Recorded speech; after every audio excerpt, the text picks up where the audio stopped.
What is up, everybody? Welcome back. Finally, I get a chance to sit here and talk to you all. It's been a crazy start to the year, a crazy finish to 2024 as far as busy. How busy it's been personally. A lot of running around, a lot of movement, a lot of pieces that have changed on the chessboard per se. But nonetheless, I've been doing my best to keep track of the sport, to keep up to date, and I managed to actually be somewhat active this year so far with two events under our belt. And I got the door opened by legendary Bernie Bermazel, whom I reached out to, and so gracefully gave me access to two events which were on back-to-back nights mid-January, and that was Tom Loeffler's on a Friday night, Tom Loeffler's Hollywood Fight Nights 360 promotion. So that was a brand new promotion that the Toma Todito Boxing Show got a chance to cover. And that was on a Friday night where Omar Trinidad was the main eventer that night. And I walked away with a lot of interviews, including that night I ran into, now we could say former champ, as of this recording, former champ, who just recently succumbed to Keyshawn Davis.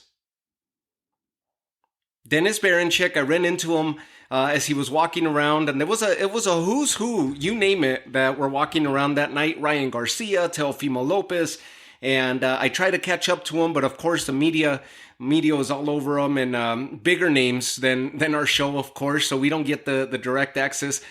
But we got to see a lot of new talent. Omar Trinidad, I had never heard of him before, and I started doing my research as I was heading to that event.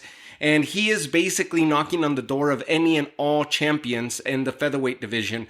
The Trinidad Show, who many deem him as the king of LA, not a lot of people know about Omar Trinidad. And when I saw him and I started watching a lot of his video in lead up to the fight in case I got a chance to meet him, I wanted to make sure that I was prepared, and I was very impressed with what I was seeing, the way that he attacks, very unorthodox, started boxing at a late age, and turned pro. I think he's been pro maybe for a handful of years. He was turning 27 later in that week, just days after I got to interview him after that main event, and he started boxing around 19, 20, 21 years of age. So he's been pro for, even though he's been boxing and active in the sport since he was a young child, professionally, amateur and professionally combined, he's only been active in a serious fashion for a handful of years, less than a decade.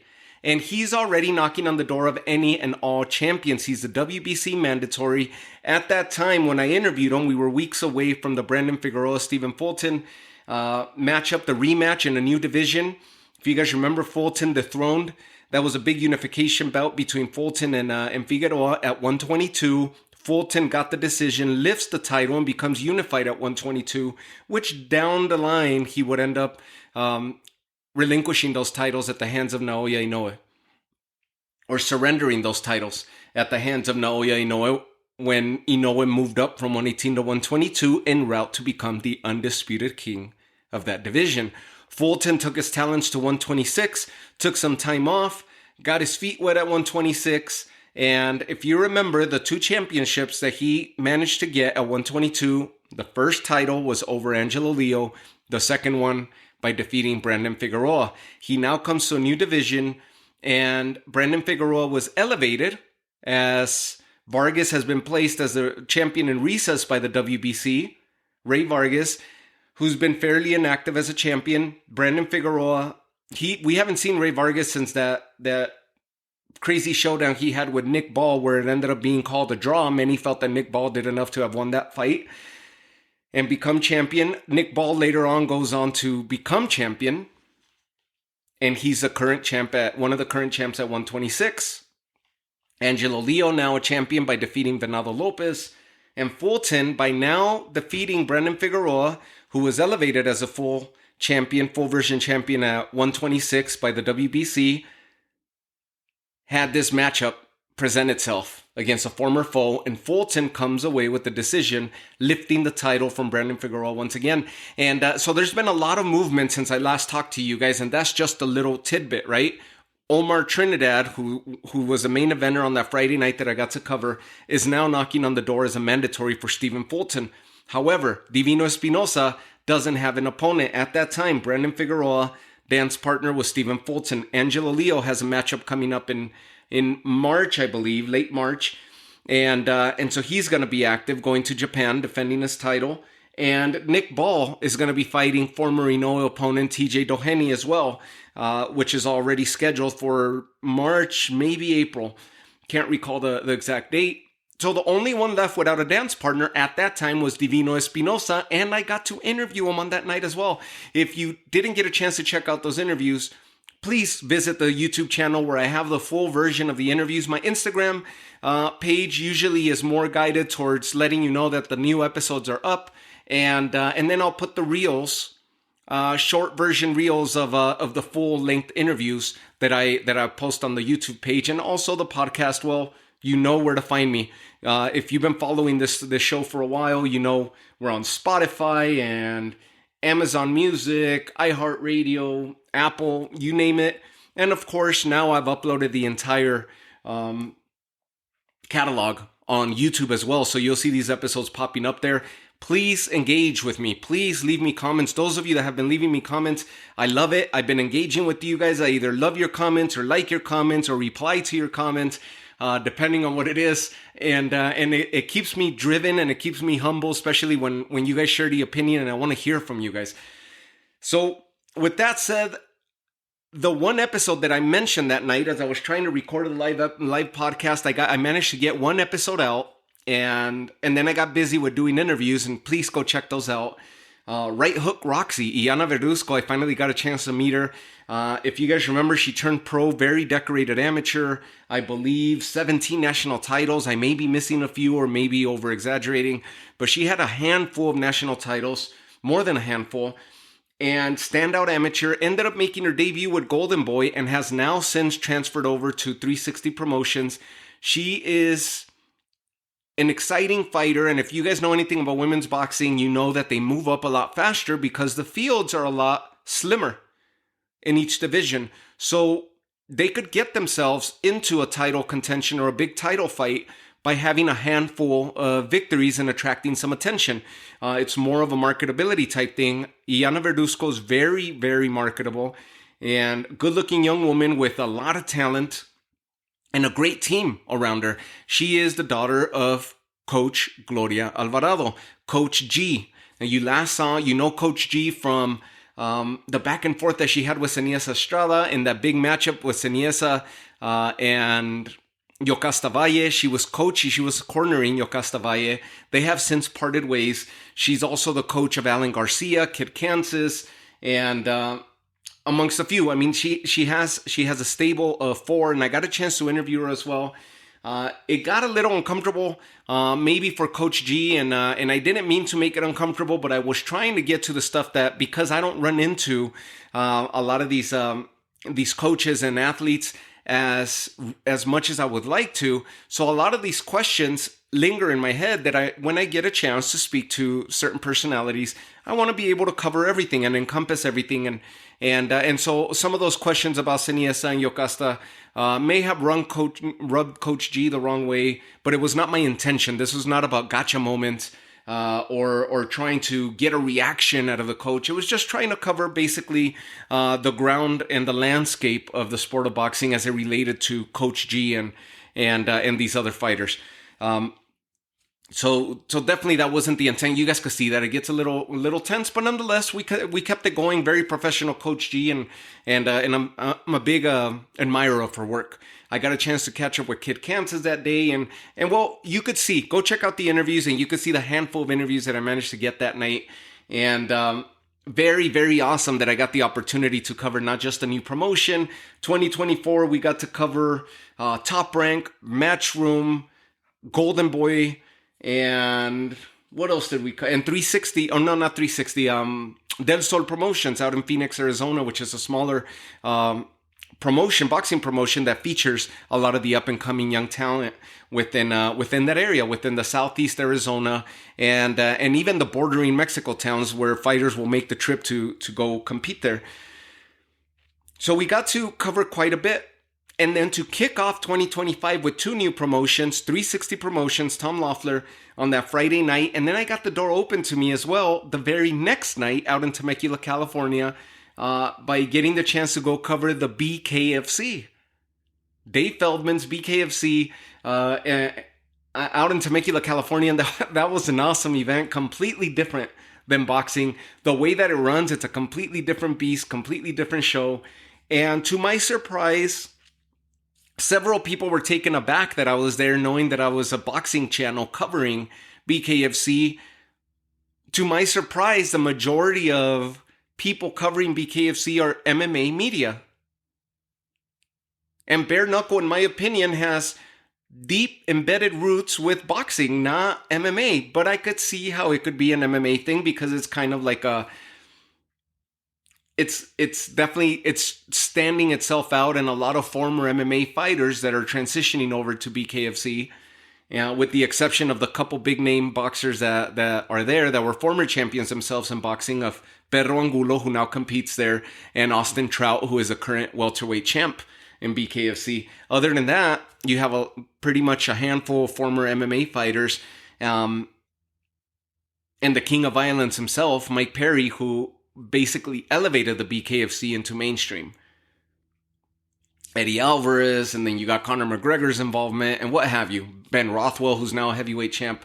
Anyways, that's how we kicked off the year. That was just about a month ago, mid-January, and I got to post 1 episode, and from there, it's been just busy on the personal side and unable to get here to you guys to bring another episode to you. So we'll make this one quick and to the point, and let's get the ball rolling for 2025. We got 2 promotions under our belt. Let's keep this train going, and let's see how many more events we could cover in a live setting, and how many more interviews I could bring to you guys, as well as a podcast. I really enjoy doing the episodes live from these arenas as I'm covering the events and uploading the episode so you guys could hear it. If by any chance you're at work or you're driving or you're not able to see these fights, you just listen to the episodes as I upload them, and you get to get an idea or get an update as to what's happening in these events. Or if you happen to just miss it and you go out on a run or go on a workout or something and you don't have time to watch it, then you get to follow along with these episodes as I'm uploading them in a live setting, live from these arenas, and you get to hear the crowd and the excitement that's surrounding me as I'm recording. So that's the whole purpose of this, to try to link and try to merge us, the fans, closer to these events and these fighters, and get a different perspective, different questions. I do my best to try to get different questions and different reactions out of these fighters, and try to get a little bit more of the human side, both trainers and fighters alike, rather than the typical questions of how did you prepare, what did you do different, how was your weight cut, blah blah blah. It started like that, but I'm evolving, I'm developing, and I'm evolving as it goes on. The nerves are starting to go away a little bit. And it's cool. It's a lot of fun, and I love being at the forefront, bringing this to you guys, the fans, just like me. And I hope you guys are enjoying the content. If you do, please consider subscribing and following along on Instagram, subscribing to the YouTube channel, and leave me comments. I want to hear feedback from you guys. So this is the episode that I promised you guys. We closed out 2024 opened 2024. With the 24 fights I wanted to see in 2024. And I think this list still encompasses, even though we've had some big fights happen, it still encompasses some big fights that I would like to see this year. So this is the list, 25 fights for 2025. And before I jump into it, I briefly reviewed this fight, and I don't think I have to fix anything about it. But a lot of these fighters are actually scheduled to fight here in the coming weeks, and with the inclusion of a big fight that just happened. So let's do a quick rundown of the news surrounding the sport of boxing. We know Tank has announced that he's going to be retiring at the close of this calendar year, 2025. He has a fight coming up. He's the WBA 135 champ, Tank is, and he's got a fight coming up against the WBA 130-pound champ in Lamont Roach. Lamont is moving up to 135 to challenge and potentially walk away with 2 titles should he be the one to dethrone Tank Davis and hand him his first loss. Tank walking away is going to leave a big hole in the sport of boxing. He's a big face, a big who's who of the sport of boxing, who puts asses in seats, who maybe is not challenging the top fighters as we would like to see, and the other champions and so forth. But his thing is money. His thing is securing his legacy, his family's legacy, securing money, going for big money fights. And he is a huge attraction that puts asses in seats and is still fighting very good fighters themselves. Lamont Roach is a champion. He's a current champion in the 130-pound division, alongside Oshaki Foster, Vaquero Navarrete, Anthony Casachi. That's the company of Lamont Roach, who are at the top of 130. Tank is alongside the company of Shakur Stevenson, Vasily Lomachenko, and now newly crowned Keyshawn Davis, who just dethroned Dennis Berinchyk as of this recording just a few days back. So it's still a risky fight for Tank. We know that Tyson Fury retired. We know that Canelo ended up making a big announcement by signing a 4-fight deal with Turki Al-Sheikh in Riyadh, and he will be taking his talents there. As he takes his talents there, announcements are starting to be, or come out, that he's going to be going for a two-time undisputed crown against William Skoll. William Skoll was his mandatory for the IBF. They stripped Canelo Alvarez. Canelo went on to fight Edgar Berlanga, which is a money fight. And a good fight at that for 168, because he continues to clear the landscape at 168, having faced Munguia, Caleb Plant, Edgar Berlanga, who else? Saunders, who at that time when that fight happened, he was one of the top dogs there. Callum Smith, who is now campaigning at 175. He's basically cleared a 168-pound division, with the exception of one David Benavidez, who also moved up to 175, and David Morrell, who also moved up to 175. And those two men fought just a few weeks back as the main event of the Figueroa Fulton card. And that was an exciting fight, and a very entertaining, exciting fight where the monster looks to be human. And David Morrell gave a very inexperienced but very spirited effort in that fight. Experience definitely played a big part, and the stamina. The onslaught of David Benavidez was the story of the night, where he just wouldn't stop coming forward, and David Morrell was not ready for that, and it eventually started gassing him out, wearing him thin, and although he tried to have a spirited effort in that fight and try to pull it out, he just couldn't. His gas tank was just drained, and that is to the credit of the monster David Benavidez. This is 2 fights for David Benavidez that he's been successful. Govsdick and now Morrell at 175. And he is the mandatory for the winner of Better BF Bivol. There's another important fight in that division happening on the undercard of Better BF and Bivol, and I'm going to touch base on that as well. So, here we go. What else was the news? Canelo taking his talents to Riyadh, 4 fights. Looks like he's going to be fighting William Skoll, and the long-awaited Terence Crawford announcement looks like that's going to be the fight for, should he be successful, become 2-time undisputed, he will move on to September to fight Terence Crawford. Of course, the goal is possibly going to be, quite likely, if he's successful with Crawford, to move forward with the David Benavidez fight. But 4 fights at Riyadh, so as he takes his talents there, Top Rank is bringing Naoya Inoue in May for a big showdown out here. And it looks like his showdown may very well be against the Mexican standout and number 1 contender at the 122-pound division in Alan Picasso. Very talented, fast-footed, fast hands, good power behind those hands in Alan Picasso. And that's going to be a huge showdown, especially if they're able to secure the Cinco de Mayo date with a big Mexican fighter against against Naoya Inoue, the monster, and 2-time undisputed Naoya Inoue. That's going to be huge. The undercard for Canelo and William Skoll seems to have been announced to be Jaime Munguia and Surase.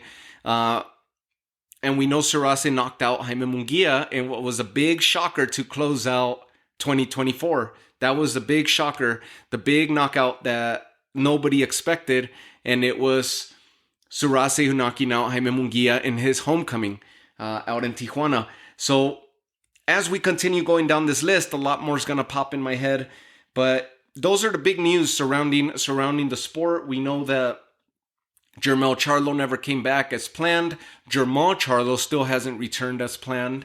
And then most recently, we heard that Floyd Schofield, who was supposed to be in the big lightweight division matchup against Shakur Stevenson and having a shot at that WBC title, has now pulled out of the fight, and they have replaced him with a relatively unknown fighter by the last name of Padley, UK-based fighter. He's going to be stepping in to fill that hole for Floyd Schofield and challenge Shakur Stevenson, which could be his Rocky moment, just like the Surasi moment 2 months ago. This could be the big Rocky moment for this young fighter named Padley, who will get a shot at Shakur Stevenson. That's the big news surrounding the sport of boxing. Ring Magazine now belongs to Turki Al-Sheikh in Riyadh, and they have taken it over. Golden Boy, and Golden Boy's still doing some big things, as is everybody else right now. Top Rank loses the ESPN contract. Looks like they're going to be going towards the Zone. And now the Zone will have Golden Boy fights, Matchroom fights, Top Rank fights. And PBC and Amazon still putting out some events with Tanks upcoming. Previously, Benavides Morel. And then they have Sebastian Fundora finally coming back to action late March against Cordell Booker. So that's encompassing. Hopefully gives you a big rundown of everything that's been taking place. Last but not least, Chris Eubank Jr., Conor Benn, that's going to be happening. Turki Al-Sheikh made that fight come to fruition, and so there we go. All right, so with that catching us up, let's jump into this list. We're 20 minutes into this episode. This is what we came for. At number 25 fights for 2025. At number 25, I have Elijah Garcia against Ammo Williams. I hope we get to see this fight this year. Elijah Garcia coming off, or will be actually scheduled to fight Terrell Gausha, and that's going to be on the undercard of Sebastian Fundora, Cordell Booker. And Ammo Williams, he's going to be in action himself. I believe the week before, this is mid-March, that Ammo Williams will be in action. And the following week will be Elijah Garcia on the undercard of that Fundora Booker fight taking place in Vegas. I think Ammo Williams will be out in Orlando, Florida, if I'm correct. So those two fighters at middleweight would be an awesome fight. A great crossroads type fight. Both fighters are near the top of the middleweight division right now. Definitely more on the contender aspect than the prospect side. They're seasoned. They're very good, well-versed fighters. And in the middleweight division, these two could definitely shake up that division as the older class is starting to exit. You got Janibek, who's a standing unified champ there. And with the exit of Golovkin a couple years down now, Erislandy Lara sitting on that title. And you got Carlos Aramis, who's going to be putting his title on the line on the undercard of Bivol Beterbiev against Hamza Shiraz, the man who defeated Ammo Williams. So you got that division shaking up very well. Ammo Williams, Elijah Garcia would be an exciting fight for me. I hope we get to see it before the close of this 2025 calendar year. At 24, Camarón Cepeda, William Cepeda against Raymond Murataya. That would be an awesome lightweight fight for me. Camarón Cepeda came out with an injury in November in his fight against Tevin Farmer, and a very tightly contested fight where many felt that Tevin Farmer may have done enough to walk away with that decision, and that William Cepeda got a gift that night. He did suffer an injury to his arm at the conclusion of that fight and has been sidelined since. Tevin Farmer made claims that there was a lack of drug testing, that there was some foul play in the lead up to the fight and by the commission and so forth. That happened in Golden Boy's debut out in Riyadh. And that was on the undercard of Zurdo Ramirez and Chris Billum Smith and their big unification bout at cruiserweight. Camarón Cepeda is scheduled to run it back with Tevin Farmer late March. They're going to be fighting in Mexico. And so that's a big rematch that's taking place. Raymond Murataya is coming off a victory to close out 2024, but nothing scheduled for him since. And he is right there knocking on the door of Vasily Lomachenko and the IBF title. Cameron Cepeda, Raymond Murataya would be an ideal fight.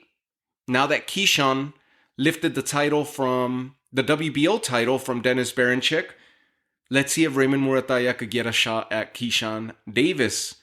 Tank's tied up with Lamont. Shakur's tied up on the undercard of Bivol Beterbiev. And Cameron has a date coming up with Tevin Farmer. Vasily Lomachenko has been placed on recess until October of this year to remain as champion before they lift that title from him, the IBF. So Keyshawn, being the most active, most recently active, most active fighter in that division and most recently crowned as the WBO champ, that would be a fun fight if Murataya Keyshawn get to happen. But Cameron Cepeda, Raymond Murataya I have at number 24, which I feel would be just an all-out slugfest between those two. It would be as fan-friendly as it gets. At number 23, Callum Walsh, Xander Sayas. Both at the top of their game right now, shaking up the 154-pound division. Callum Walsh is going to be headlining a New York event, Tom Loeffler's event out it's a St. Patrick's event in New York. And Xander Sayas has a huge following in New York by way of his Puerto Rican heritage. That would be a big, big fight to be able to secure out in New York at Madison Square Garden. Callum Walsh, Xander Sayas, in my opinion, both at pretty much equal stages of their young careers. That would be a great, great fight. At number 22, I have Emiliano Vargas against Delante Tiger Johnson. Both fighters trying to climb up. Emiliano Vargas is now campaigning at 140. Delante Johnson is firing on all cylinders. This would be one of those fights that would be great at this stage of their careers to figure out where we're at and who's going to be the top dog to challenge the champions at top of the heap right now. Another big matchup. I'm not sure if I have it here on the list. I may not have it on the list, but something that came to mind right now as I'm reading those names, Emiliano Vargas, Delante Johnson, would be maybe like a Kermel Moulton, Abdullah Mason type fight. Mason and Moulton would be absolute fan-friendly type fight. 21, Osleis Iglesias versus William Skoll. We just mentioned William Skoll looks like he's going to be putting that title on the line that he won, the vacant title. He beat Shishkin for it, and he will be putting it on the line against the former undisputed champ at 168. And the man who last held the rights to that title, Canelo Alvarez. If that happens, well, there we go. But William Skoll and Osleis Iglesias, both Cuban pedigree fighters based out of Germany, or trained and based out of Germany. William Skoll, I believe, is now bringing his talents to the U.S. and training out of the U.S. Osleis Iglesias, William Skoll, that would be a good fight for a 168-pound division to be able to get themselves into a bigger name type opponent, like a Berlanga, Plant, Diego Pacheco, Munguia type setting. Omar Trinidad, who we spoke about, let's get him that shot. He's the number one contender for the WBC. Let's get him the shot against Stephen Fulton. Now that Fulton lifted the title from Brandon Figueroa, that sits at number 20. Number 19, Sky Nicholson, Amanda Serrano. Big crossroads fight. Amanda Serrano has dominated the 126 division. Sky Nicholson, the newest and biggest star, big marketable star for Matchroom. That would be a huge, huge fight if Amanda Serrano doesn't get the fight with Katie Taylor. This would be the old guard versus the new guard. Very good fight to schedule. Amanda Serrano, Sky Nicholson would be a very entertaining matchup, and potentially a 50-50 matchup with maybe a 60-40 leaning slightly for Amanda Serrano because of her experience and her boxing pedigree. Number 18, I have Caleb Plant, Edgar Berlanga. That explains itself. Number 17, Akhmadaliev, Alan Picasso. If Picasso doesn't get Naoya Inoue in May, Murodjon Akhmadaliev has been calling out Naoya Inoue. Inoue has basically discarded him and said he doesn't really need to fight him because he doesn't pose a threat to him. He lost the titles, and Naoya dethroned the man that dethroned Murodjon. So it really doesn't make sense. Inoue Picasso seems very likely, but if it doesn't happen, these are the top two contenders of the 122-pound division, and this would be number 1 versus number 2, Picasso and Murodjon. That would be a fun fight at 122, and possibly the best fight that you could make there without involving Naoya Inoue. Picasso Murodjon would be the absolute best fight you could make at 122, in my opinion. Mario Barrios, Alexis Rocha. Another fun fight. All-out Mexican war. Mario Barrios and Alexis Rocha. Alexis Rocha has proven time and again that he's an all-out, all-action fighter. And in a fight with Mario Barrios, I feel these two fighters, after we saw Mario Barrios have that tough go with Abel Ramos, but he still managed to defend his title and keep the title around his waist.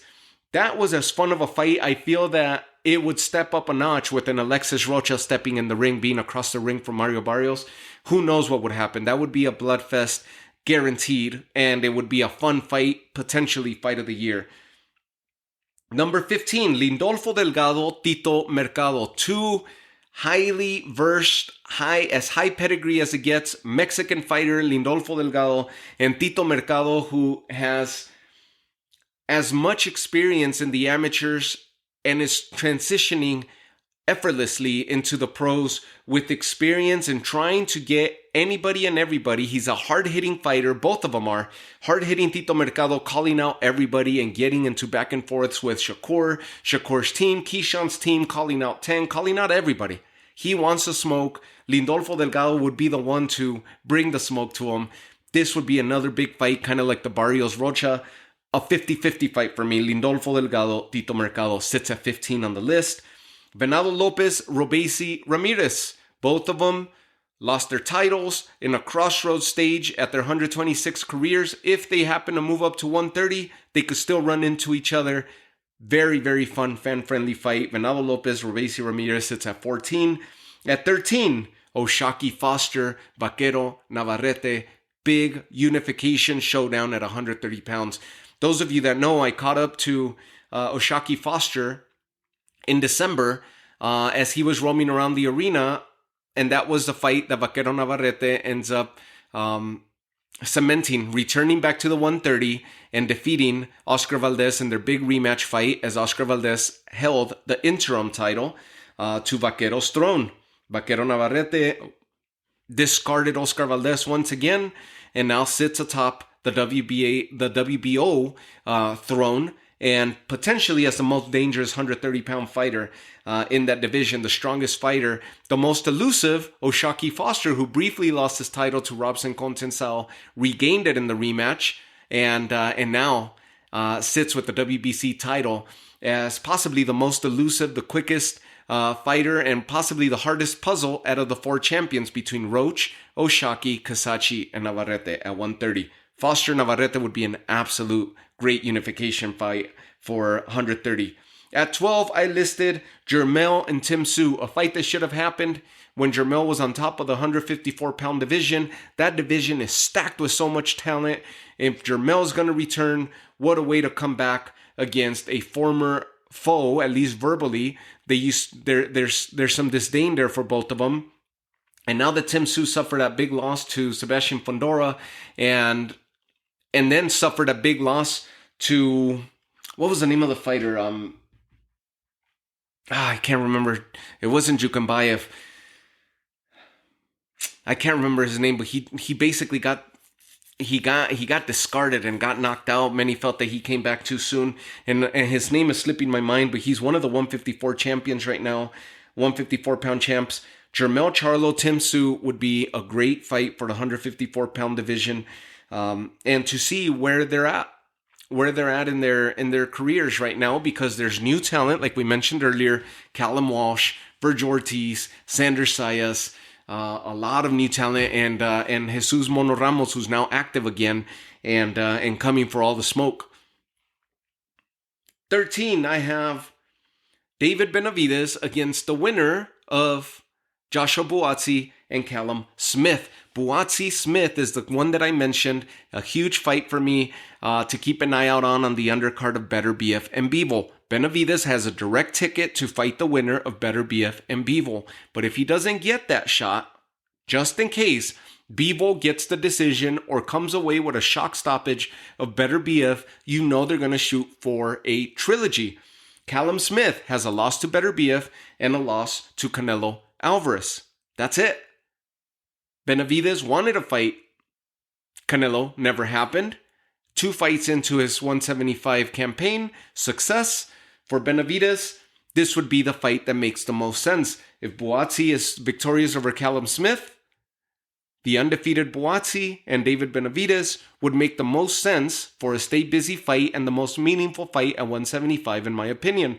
Callum Smith, should he be successful and give the first loss to Buatsi, a Benavidez-Callum Smith fight would make the absolute most sense in my opinion as they wait for Better BF and Bivol. If Better BF dethrones Bivol, once again defends the throne and defeats Dimitri Bivol, then you know it's going to be Benavidez and Better BF. But in the case that shoots for a trilogy, this would make the most sense in my opinion. The winner of Buatsi on the undercard, Buatsi and Callum Smith on the undercard of Better BF Bivol would be great to stand across the ring from David Benavidez, and it would make the most sense. At that point, you just cleaned out the entire landscape at 175. Everybody else could line up, but you know who the man is, the next man in line to challenge for that throne. At 12, Rafa Espinosa at 126, putting his title in a big unification bout against the pint-sized wrecking ball, Nick Ball. Imagine that fight. The towering Rafa Espinosa, Divino Espinosa, against the pint-sized the pint size, the mini Nick Ball. Short, but brings power. Pedal to the metal, and just absolute bombs away with Nick Ball. He rushes forward. We saw it against Ray Vargas.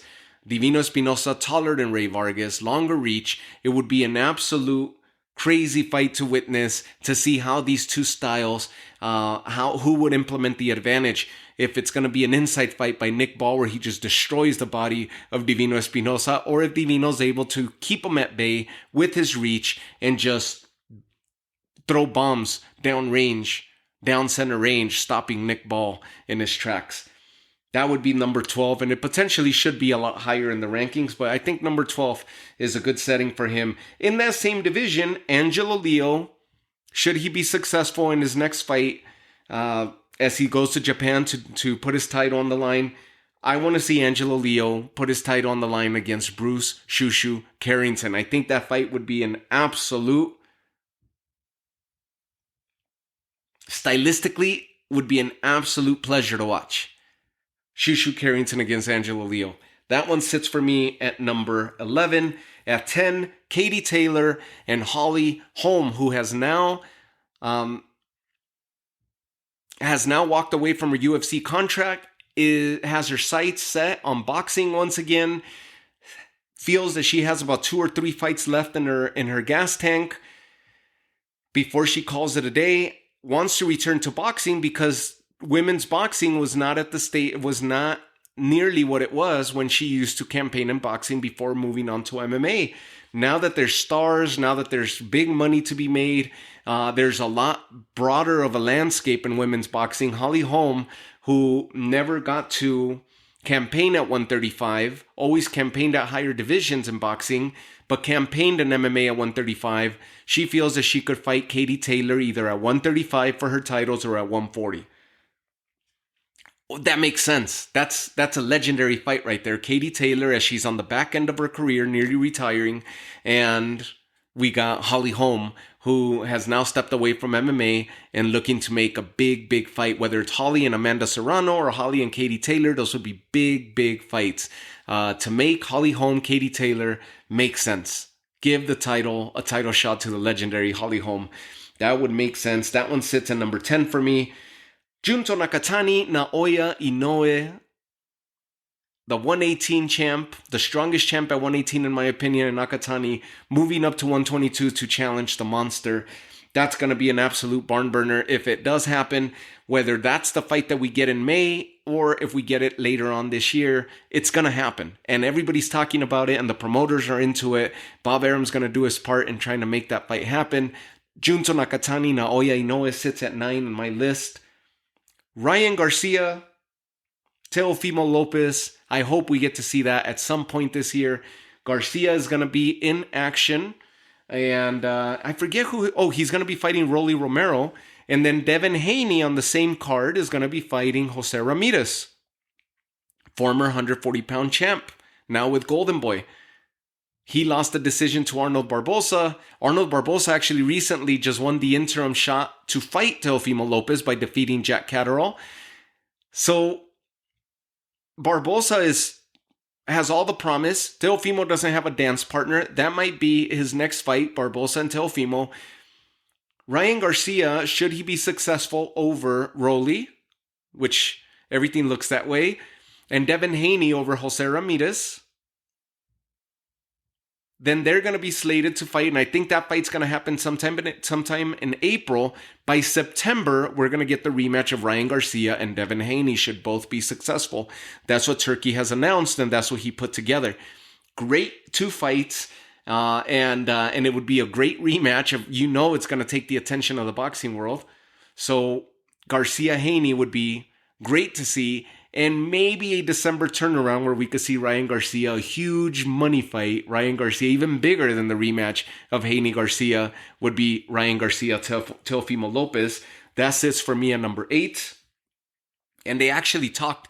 I mentioned to you that they were there last month at Tom Loeffler's promotion, the Hollywood Fight Nights, and there's multiple images where both of them are discussing and having a back and forth with each other, friendly back and forth and conversation with one another. But they were there, they were in house, and tons of people took pictures of them as they were interacting with one another. Very interesting how that landscape at 140 is playing out. Number 7, Terence Crawford, Sebastian Fundora. At some point, I want to see Sebastian Fundora, who's the only unified champ at 154, fight Terence Crawford. That would be kind of like the Divino Espinosa, Nick Ball type fight. I want to see where Terence Crawford is at. He was set to fight Tim Tszyu. That didn't happen. Fundora and Tim Tszyu, we know what happened there. That would be a fight that I want to see. At least at this point, Sebastian Fundora seems to be not only the only unified champ. We'll see how he returns against Cordell Booker, but he seems to be the hardest puzzle to solve. Tim Tszyu nearly solved it and feels that in a rematch he would solve that puzzle, but we'll see. As of now, it seems like Sebastian Fundora is the strongest champ, the Towering Inferno, the strongest champ at 154. That would be a really, really interesting fight to see him against Terence Crawford. Number 6, Chocolatito and Bam, a legacy fight. Chocolatito, the legend killer, dethroned Gallo Estrada, dethroned Sorung Visay, Principe Cuadras, and the only remaining piece there to that puzzle to complete that legend killer status is to fight Chocolatito. Bam, Chocolatito would be an absolute great fight, whether it happens at 115 or at 118, which it looks like Chocolatito's going to be challenging at 118 now. We'll see. We'll see if that fight ever happens. They were training partners, sparring partners in preparation for Bam's fight against Gallo Estrada, but they said money talks, and if it makes sense, they're willing to get into the ring with one another. I want to see it. Why not? Let's complete that circle. I really feel that Bam is in a different stage, and it's that type of fighter. And I feel that Chocolatito being on the back end of his career, Bam would be the favorite to win. But it would still be a hell of a fight. And for us fans, that's who would really win that fight. Bam versus Chocolatito sits at number 6. Janibek, the unified champ at 160 against the winner of Hamza Shiraz, Carlos Aramis. Finally, let's get those titles in play. People just sitting around with those titles, fairly inactive. At 160, we're either going to have a defending champ in Carlos Aramis on the undercard of Better BF Bivol, and with Hamza Shiraz suffering the first loss of his career, or a new champion if Hamza dethrones Carlos Aramis. Hamza Janibek would be an absolute great fight to make, and possibly the best fight to make at 160 at the moment. Number 4, I have Canelo Alvarez, Diego Pacheco. If Canelo beats William Skull and the Terence Crawford fight doesn't happen, you got a big Mexican showdown with Diego Pacheco, trained by Jose Benavidez Sr. If you're not going to get Benavidez a shot, then get it to the pupil, Diego Pacheco, who is positioning himself really, really good and really high in that division as the who's who, the next up challenger. And Jose Benavidez says if he didn't want to face his son, there's no way he wants to step into the ring with Diego Pacheco. Pacheco successful over Steve Nelson, a stablemate of Terence Crawford's, and a pupil of Bomac. Diego Pacheco was successful over him in Vegas, in just a few weeks back. Diego Pacheco, Canelo Alvarez. If that doesn't happen, Alvarez Crawford in September. Let's get Canelo and Diego Pacheco in the ring with one another and continue cementing his legacy as a man who dominated and cleaned out 168. And of course, that asterisk is always going to lie in his fight against Benavidez that didn't happen, but it might happen. Now that he has a 4-fight deal with Turkey, you know that's the fight that they're chasing. They want to do it for the fans. Benavidez Canelo might happen down the line. Diego Pacheco makes the most sense for me to step in there. If he's going to fight the likes of William Scull in May and the Crawford fight doesn't happen, then that makes the most sense for me. Talks were already announced of Jake Paul and Canelo Alvarez possibly securing a deal as well. So if this is happening, don't be surprised that if he does fight William Scull, maybe the likelihood of him fighting Diego Pacheco out in September makes sense, then potentially moving on to either the big Benavidez showdown and closing out his career with Crawford, or if he closes out the last 2 fights with a Crawford and then a Jake Paul big fan favorite type circus show and then walks away from boxing. Canelo Alvarez, Diego Pacheco sits at number 4 for me. Tyson Fury, although he announced his retirement, I'm still hoping that they will be able to get him back in the ring at some point this year and do the big Wembley showdown against another former heavyweight king in Anthony Joshua. That sits at number 3 for me. Zurdo Ramirez, Jairo Pitaya, number 2 in my list. That's the fight to make. Zurdo looked amazing against CBS, against Chris Billum-Smith.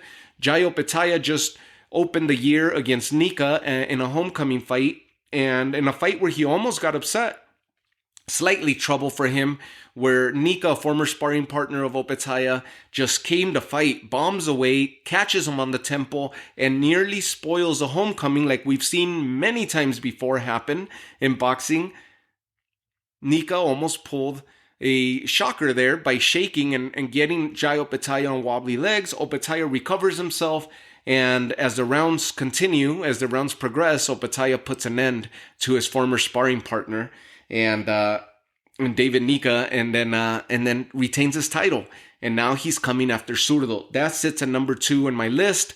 I hope that happens this year.